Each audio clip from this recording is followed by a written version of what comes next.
All right, what we're going to do today is we're going to figure out your shot pattern.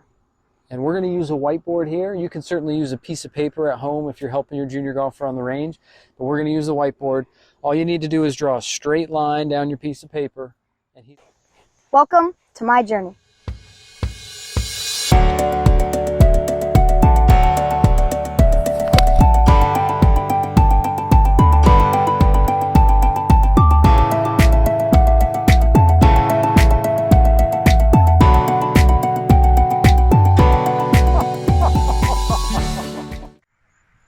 Welcome to our first session, and we're on the driving range, and we're trying to help TR prepare for going on the golf course to know which holes he can be aggressive on and which ones he needs to lay up on from 200 yards away.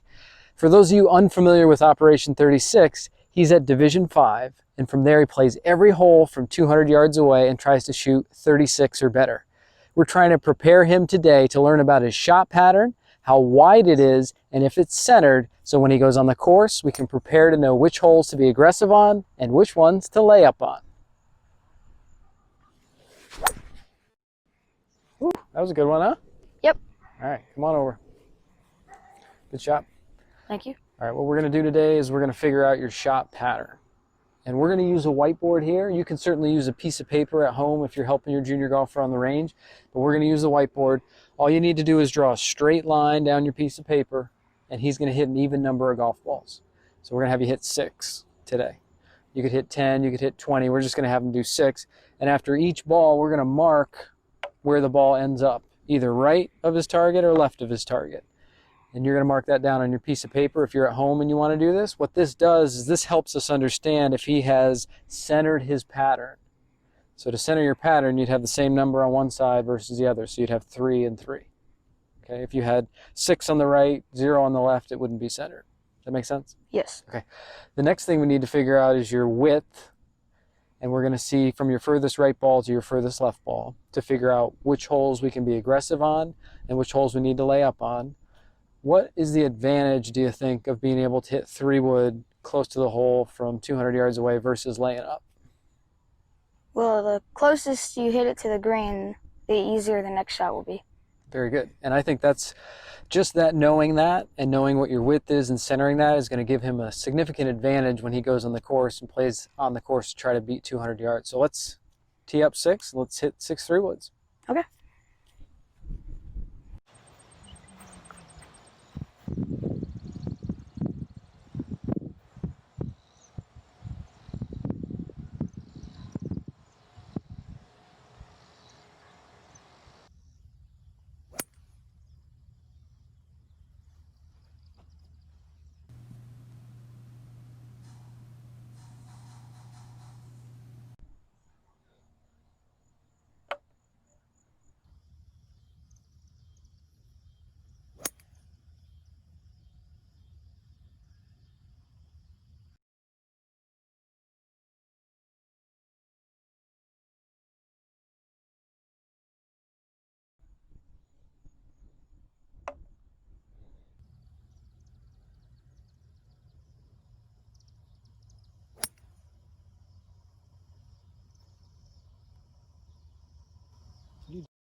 He does not need to go on vacation. This is the best that he's ever hit. Feeling good today.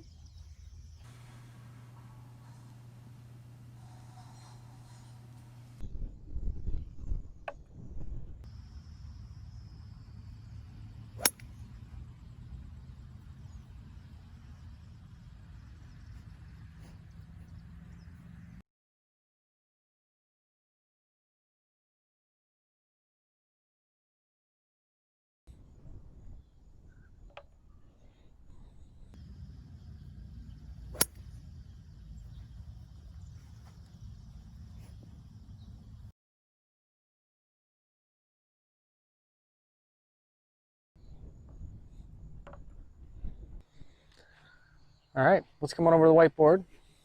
Those are pretty good, huh? Mm-hmm. All right, so as we look at the whiteboard, TR had 4 balls that were left and 2 balls that were to the right. That was pretty good. I mean, perfect would be 3 and 3, so you're maybe just a little bit left bias, but that's not too bad. Once again, if you have this grouping, it's really helpful for a coach if you brought this to them. Like if your son or daughter came for a lesson and you brought a sheet of paper that said 8 out of 10 balls go left, that's really helpful for me as a coach to know what to do. So 4 left, 2 right. The next thing that we need to do is we need to figure out how far your furthest right ball was from your furthest left ball. So we're going to walk over to the flight scope and we're going to look at this on the iPad.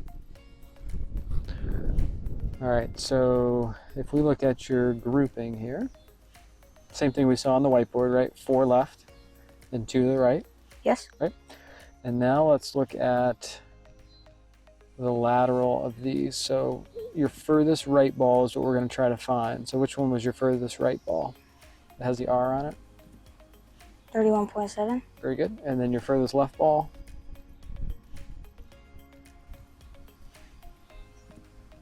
11.9. Okay, so I can't add that up in my head. So let's go over to, you remember that first one, 31.7 and then 11.9. Okay. So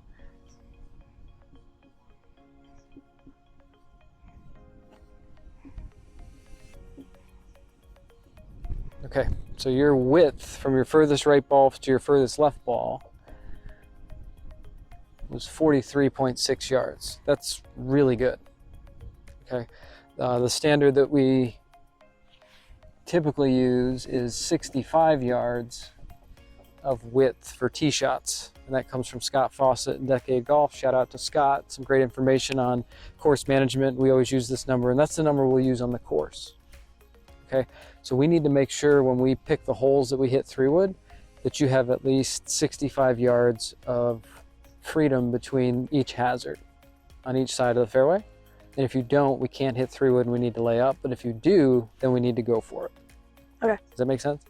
So we're going to do, in the next session, we're going to do some prep work on a computer on a hole to figure out if we've got 65 yards of width. And then we're going to work on centering his pattern so that he can make a good score on the hole. Sound good? Yep. All right.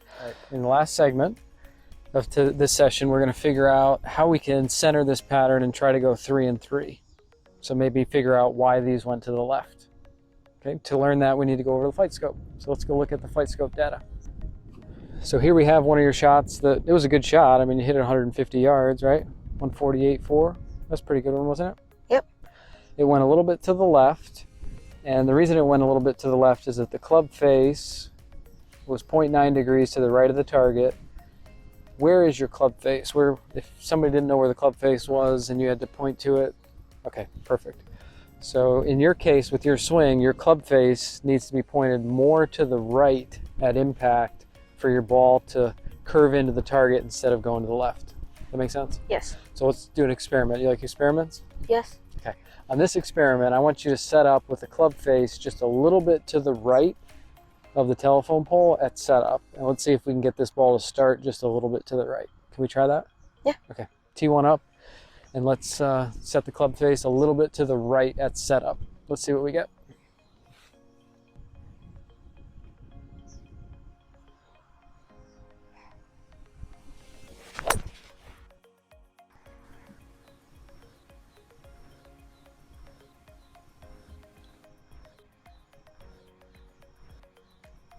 Okay, that was good. So that one started just a little bit further to the right, right?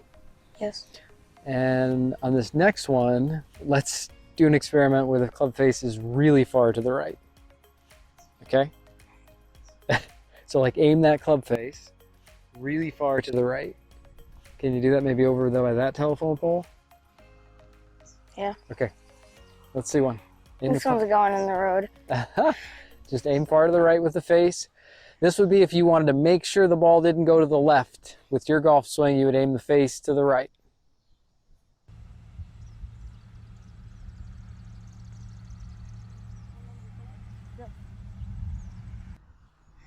Do I move my feet too?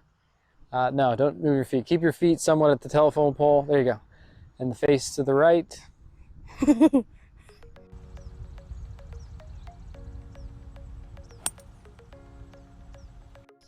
All right, ball started to the right, didn't it? All right, let's take a look. So you can see on that one, the club face is significantly to the right, right? And the ball started to the right. Okay, very good. Thank you for watching this video. If you'd like to follow along in this series, please click subscribe and hit the bell to get a notification when a new video is released. If you have any questions or suggestions, please leave it in the comment section below. And if you'd like to find an academy near you that runs the Operation 36 development program, go to op36.golf to find a program near you.